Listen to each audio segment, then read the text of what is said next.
Baahubali the conclusion cinema కోసం దేశమంతా ఎంతో ఆసక్తిగా ఎదురుచూస్తుంది. ఇటీవల విడుదలైన ట్రైలర్ ఈ సినిమాపై ఆసక్తిని మరింతగా పెంచేసింది. ఈ సినిమాలో పోరాట దృశ్యాలు అద్భుతంగా ఉంటాయని రాజమౌళి ఇదివరకే స్పష్టం చేసిన విషయం తెలిసిందే. ఈ పోరాట సన్నివేశాల గురించి రానా స్పందించాడు. ఈ సినిమాలో పోరాటాల సన్నివేశాలు చాలా భీకరంగా ఉంటాయి.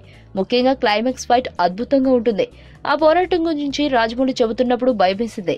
ఆ పోరాట నేపథ్యాన్ని వివరిస్తూ రాజమౌళి మమ్మల్ని చాలా ఉత్తేజపరిచాడు.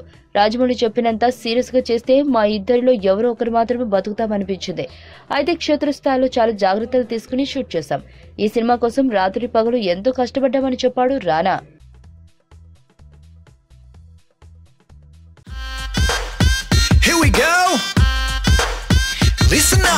ఇంటి ముంగటున్నది పానీపూరి, రోజు 2 ప్లేట్లు బుక్త నేను ఖాళీ దూరి, ఆడు చనా ప్యాసు తెచ్చి సొంటి పానీలోన ముంచి వెట్టె తిన్నంక అడుగుతా ఖాళీ